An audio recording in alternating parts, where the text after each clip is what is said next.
안녕하세요. 여러분에게 생활 속 유용한 정보를 쉽고 빠르게 읽어주는 생생정보 맛집입니다. 여러분 요즘은 누구나 갑작스런 질병이나 사고를 대비해서 실비보험 한 개쯤 가입하고 계시죠? 최근 실비보험의 손해율이 올라가면서 보험료가 인상된다는 소식을 많이 들으셨을 거예요. 이와 관련하여 2024년에 실비보험이 어떤 항목이 인상되고 어떤 것을 주의해야 하는지 알려드리도록 하겠습니다. 끝까지 보시기 전에 구독, 좋아요 눌러주시면 보다 좋은 컨텐츠로 보답하겠습니다. 먼저 실비보험이 무엇인지 알아보도록 해요. 실비보험은 실손보험이라고도 부르는데 실제로 발생한 손해를 보상해주는 보험인데요. 보험약관에 보시면 상해입원, 질병입원, 상해통원, 질병통원 시 발생하는 의료비를 보상해주는 보험으로 1년 만기, 3년 만기, 5년 만기 자동갱신 등 조건이 다양합니다. 일반적으로 실비보험은 만기 납입일까지 매달 같은 금액을 납입하는 것이 아니라 갱신 시점에 따라 보험료율을 적용하여 보험료가 인상 또는 인하될 수 있어요. 먼저 내용을 이해하기 위해 1세대부터 4세대 실비보험이 무엇인지 알아보겠습니다.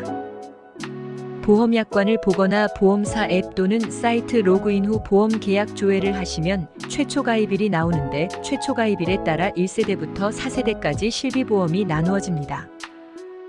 1세대 실비보험은 2009년 10월 이전에 가입한 실비보험이고요.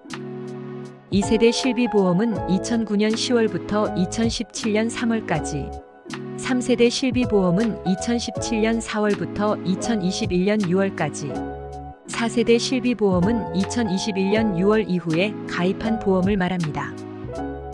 그럼 2024년 세대별 실비보험 인상률에 대해 알아보도록 해요.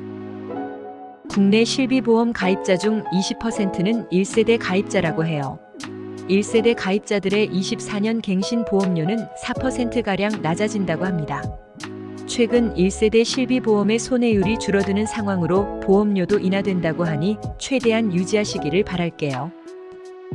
2세대 실비보험료는 평균 1% 오를 것으로 전망돼요. 1세대부터 4세대 실비보험 중 2세대 가입자가 48%로 가장 많기 때문에 거의 동결이라는 표현이 나왔다고 합니다. 3세대 실비보험 가입자는 전체의 24%, 956만 명 정도로 적지 않은데요. 작년에 14% 올랐는데 24년에도 평균 18% 인상된다고 합니다. 3세대가 이렇게 인상되는 이유는 손해율이 156.6%로 가장 높기 때문이래요. 보험사가 보험료 100만 원을 받는다면 보험금 보상을 156만 원을 해주고 있다는 의미예요. 참고로 전체 세대의 평균 손해율은 121.2%이고요. 가입 시기마다 보장 내역이 다르기 때문에 손해율도 달라진다고 합니다. 4세대 실비보험 관련해서 금융감독원에서는 24년 7월부터 기존에 운영하던 4세대 실비보험을 보험료 청구액에 따라 차당제로 운영할 계획이라고 합니다. 여러분 실비보험으로 보상받을 수 있는 항목이 무엇인지 아시나요? 진료비 계산서는 급여와 비급여 항목으로 되어 있는데 급여 항목은 다시 본인 부담금과 공단 부담금으로 구성돼요. 여기서 본인 부담금은 말 그대로 본인이 내야 하는 금액입니다. 공단 부담금은 건강보험공단에서 내고요. 비급여 항목은 위 두 개를 제외한 나머지 금액이에요. 실비보험은 여기서 본인 부담금 80%와 비급여 항목 70%를 연간 5천만 원 한도 내에서 지원해줍니다. 4세대 실손보험은 비급여 항목 금액 70% 지원 내용을 특약으로 가입하도록 변경했어요. 그래서 실손보험을 가입할 때 특약을 같이 가입해야 3세대 실손보험처럼 보험료를 돌려받을 수 있어요. 그런데 이 비급여 항목에 해당하는 보험금을 과도하게 받으면 다음 연도 보험갱신 시에 보험료가 올라갈 수 있고요. 단 1년 동안 실손보험료를 단 한 번도 청구하지 않았다면 할인받는 것도 가능해요. 한 번도 보험금을 청구하지 않았다면 보험료 5% 할인되고요.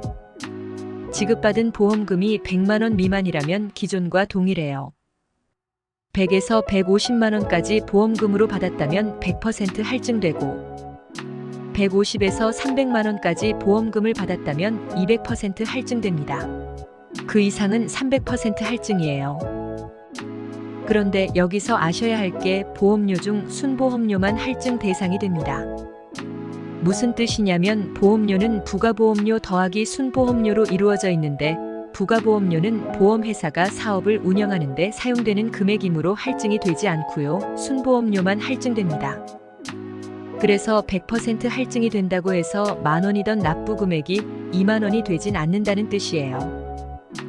그리고 할증된 사람들이 내서 모인 잉여 재원은 1년간 보험금을 한 번도 타지 않은 사람들의 할인 금액을 충당하는 데 사용됩니다.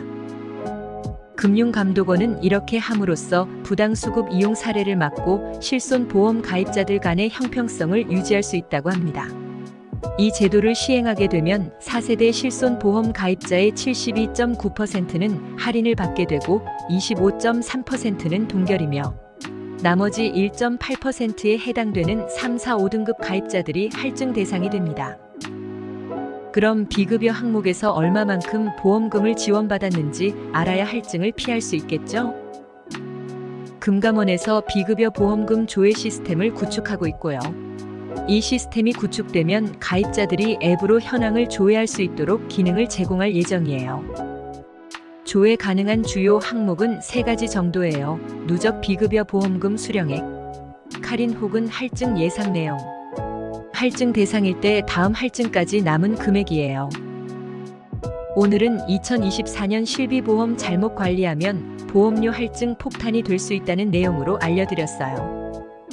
개편되는 실손보험 내용 잘 숙지하셔서 본인이 어느 정도 보험금을 청구해서 받았다면 할증 대상이 되지 않도록 관리하시기 바랍니다. 오늘 영상이 도움이 되셨다면 주변에 공유해 주시고 구독, 좋아요, 알림 설정 눌러주시면 좋은 정보를 빠르게 받아보실 수 있습니다. 시청해 주셔서 감사합니다.